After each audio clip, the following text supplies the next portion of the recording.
Hai, assalamualaikum warahmatullahi wabarakatuh. Halo kawanku, sahabatku, temanku, satu rumpun, satu Nusantara. Oke, sesuai judul atau tajuk kalian pasti sudah tahu teman-teman ya. Di sini saya terjumpa sebuah artikel dari Indozone teman-teman ya. Dia kasih tajuk di sini, Hari Buku Sedunia, Kuala Lumpur dinobatkan sebagai World Book Capital 2020. Oke, saya akan bacakan teman-teman ya. Menarik di sini.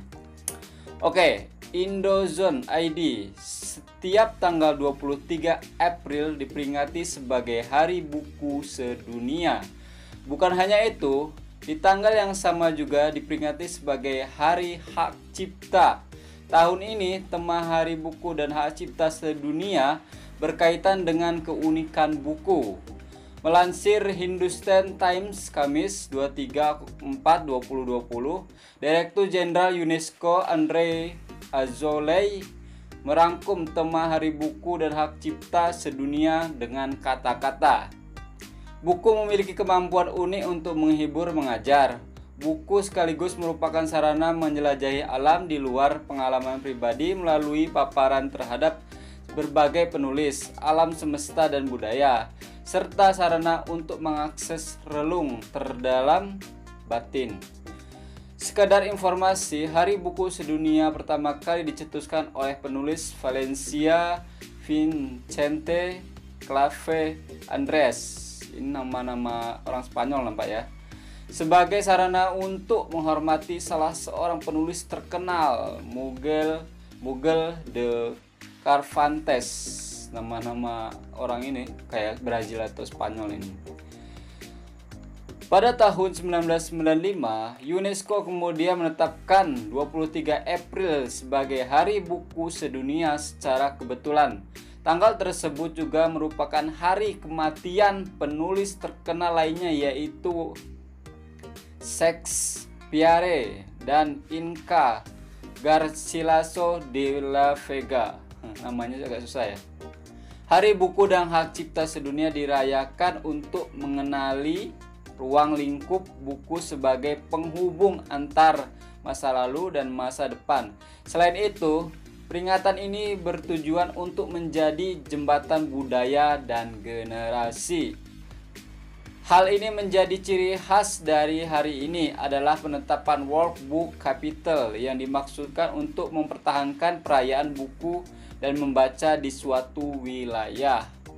Penetapan World Book Capital dilakukan oleh UNESCO bersama organisasi yang mewakili penerbit, penjual buku, dan perpustakaan.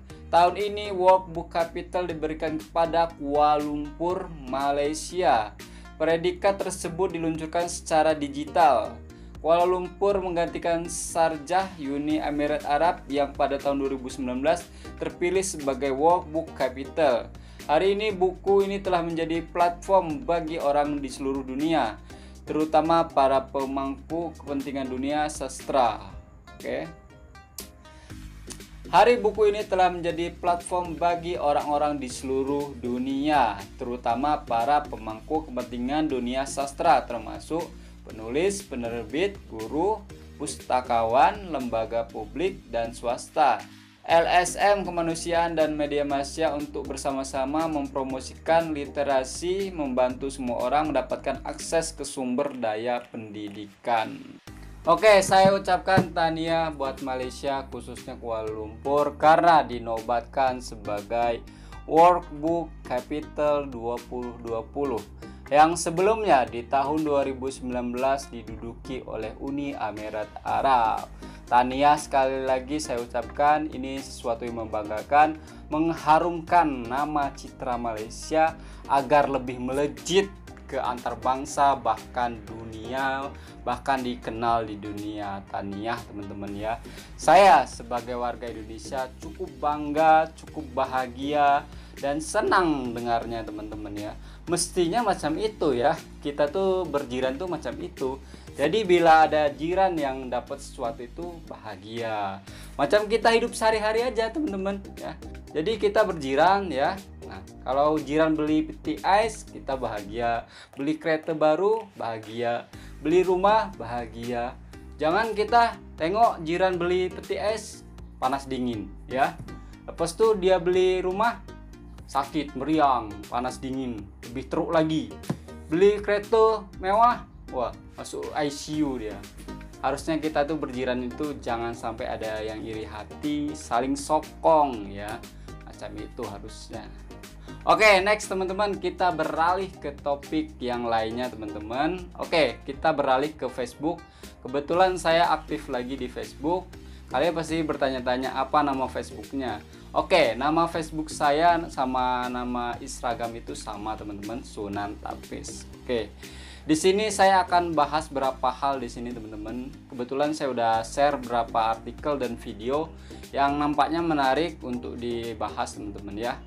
Kalian pasti bertanya-tanya, kenapa aktif lagi di Facebook, Mas? Oke, di sini yang pertama ya, karena ada beberapa video yang di-share oleh sahabat-sahabat yang tidak ada di YouTube ya teman-teman, dan banyak artikel yang menarik teman-teman. Kenapa dulu saya tidak respect sama Facebook? Karena di situ isinya banyak yang berita hoax ya, banyak yang resis. Makanya dari situ saya tidak suka teman-teman. Dan saya aktif lagi sekarang karena banyak yang positif, alhamdulillahnya ya. Oke, saya akan buka Facebook ya di sini teman-teman. Nah, ini nama Facebook saya, Sunan Tapis. Kalian boleh follow. Nah, di sini saya kemarin ya udah saya share ini salah satu artikel di sini teman-teman ya. Daging babi diolah menyerupai daging sapi, dijual bebas di pasar Bandung. Saya share aja ini, belum tengok sama sekali ini isinya teman-teman. Ini sangat terlalu ya. Aduh. Kita jadi was-was loh teman-teman. Tapi insya Allah lah, kita kalau kita tidak tahu itu daging apa, kalau kita makan ya tidak sengaja ya, kecuali kita sengaja ya, itu baru dosa. Kalau tidak sengaja ya insya Allah lah kita tidak berdosa lah teman-teman ya. Oke, Bandung, kompas.com. Polresta Bandung berhasil mengungkap peredaran daging babi yang dijual seolah daging sapi di Kabupaten Bandung. Oh, ini di kabupatennya berarti bukan di bandarnya ya, di kabupaten itu di wilayah ya.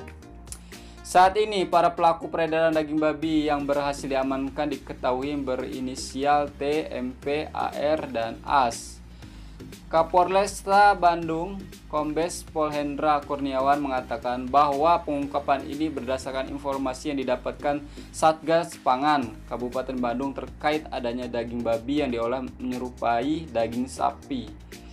Kami bekerja kemudian mendapat informasi bahwa ada daging babi yang kemudian diolah, dijual menjadi daging sapi, seolah-olah daging sapi, kata Hendrawan di Mapolresta Bandung, Senin 11/5/2020. Daging babi hutan dikirim dari Solo. Daging kenapa ya? Karena orang jual daging itu karena murah teman-teman.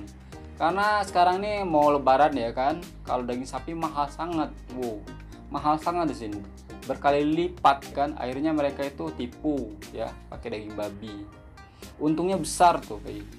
Pengungkapan ini berawal saat Y dan M, dua warga Solo yang mengontrak kurang lebih setahun di Kabupaten Bandung ini mendapatkan kiriman barang berupa daging babi dari temannya di Solo. Barangnya ini dikirim oleh temannya dari Solo ke sini dengan menggunakan pick up, kata Hendra.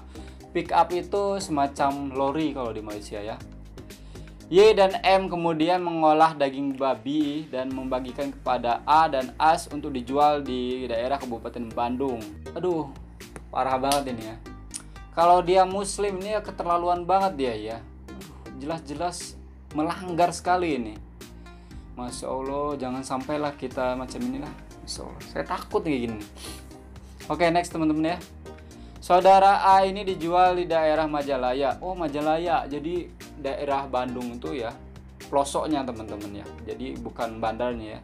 Sedangkan saudara As menjualnya di daerah Bale Endah, ungkap Hendra. Bale Endah cukup dekat dengan bandar Bandung. Ratusan kilogram daging babi disita. Disita itu macam diamankan sama polisi teman-teman ya. Polisi kemudian melakukan penelusuran dan penyelidikan terkait adanya informasi itu sampai akhirnya para tersangka berhasil ditangkap di dua lokasi berbeda. Alhamdulillahirabbil alamin. Pelaku MP dan T ditangkap di kediamannya di Kampung Lembang, Desa Kiang Roke, Kecamatan Banjaran, Kabupaten Bandung. Di kediamannya ini polisi juga menyita 500 kg daging babi yang tersimpan di dalam lemari pendingin atau freezer. Di kediaman itu pun polisi juga menangkap As yang datang hendak membeli daging babi tersebut. Sedangkan AR ditangkap di kediamannya di Kampung Penjagalan, Desa Majakerta, Kecamatan Majalaya, Kabupaten Bandung. Di kediaman AR ini, polisi juga menyita 100 kg daging babi di freezer. 100 kg loh, banyak ini.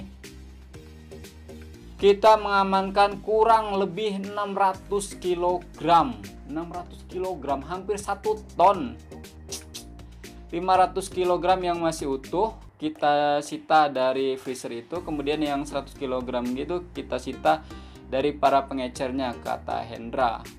Diolah dengan boraks agar serupa dengan daging sapi. Boraks itu semacam pengawet teman-teman, pengawet untuk tofu ya. Kalau boraks itu ya, kalau di makanan kita makan makanan itu ya, sering ya, bahaya itu untuk badan ya. Bisa-bisa kena cancer. Bahaya itu bahan pengawet yang sebenarnya tidak boleh untuk makanan gitu. Oke, next. Daging babi ini dijual secara umum di pasar dengan harga 70.000 hingga 90.000 per kilogram ya. Wow. Siapa yang nggak tertarik teman-teman ya? Harganya paling mahal itu 90.000. Kalau diringgitkan sekitar berapa ya? Nanti saya cantumin di sini ya. Nah, sedangkan harga normal daging sapi yang asli ya, yang original ya, itu di atas 100 lebih. 130, 150 kalau tak silap. Sekarang nih, karena nak lebaran tambah mahal. Mereka jual hanya 90.000. Itu paling mahal. Pasti ramai yang minat, yang beli teman-teman karena murah, ya kan? Masya Allah, pasti udah ramai nih yang makan nih, pasti. Kurang ajar betul. Aduh. Oke, next teman-teman. Menurut Hendra, para pelaku ini menggunakan boraks agar daging babi ini menyerupai daging sapi. Tapi sepandai-pandainya dia menyimpan bangkai ya, pasti ketahuan juga ya kan? Karena pasti bentuknya akan beda ya. Pada saat dijual di pasar pun, para pelaku menyebutkan daging itu sebagai daging sapi. Bohong. Bulan puasa bohong kau, jual daging haram. Lepas tuh, sebetulnya daging babi ini diolah dengan menggunakan boraks. Bagaimanapun ini tetap daging babi, cuma menyerupai daging sapi. Dan diakui oleh mereka bahwa ini adalah daging sapi seharga daging sapi. Lebih murah, kata Hendra. Aduh, bohong sekali nih. Daging-daging tersebut disebar para pelaku melalui pengecer maupun pasar-pasar. Tuh, sangat disayangkan. Ini bulan Ramadan, bulan yang baik ya. Mereka jual barang haram ya. Apalagi mereka jual untuk orang muslim yang sedang puasa, makan babi. Tapi insya Allah lah, kita tidak tahu teman-teman ya. Insya Allah tidak berdosa. Kita kan tidak tahu, mereka yang berdosa tuh. Kecuali kita sengaja, baru itu berdosa teman. Oke, next teman-teman. Ancaman 5 tahun pidana. Dia kena penjara 5 tahun. Kenapa tidak seumur hidup aja? 5 tahun itu pendek ya. Ini ada yang ke pasar dan ada yang ke pasar Majalaya. Ada juga yang datang langsung ke kontrakan dulu pelaku ini. Mereka mengklaimnya sebagai daging sapi, ucap Hendra. Dari para pelaku, polisi mengamankan sejumlah barang bukti, diantaranya freezer, timbangan satuan kilogram boraks, mobil atau kereta, motor, dan besi pancing untuk menggantung daging. Dalam kasus ini, polisi menerapkan pasal sekian. Intinya dia di penjara selama 5 tahun. Itu menurut saya terlalu ringan ya. Harusnya itu seumur hidup, digantung mereka itu. Kurang ajar betul ya. Aduh, sekarang itu orang itu aneh-aneh teman-teman ya. Segala hal itu dihalalkan, yang haram dihalalkan. Kalau dia orang muslim ya, aduh biadab itu. Patutnya itu ditembak palanya itu. Kurang ajar betul itu. Aduh, saudaranya sendiri loh. Dia mendapatkan hasil uangnya itu dari haraman dia. Jual barang-barang haram ya kan. nggak berkah sama sekali. Untuk anak dan cucu-cucunya itu nggak berkah itu. So,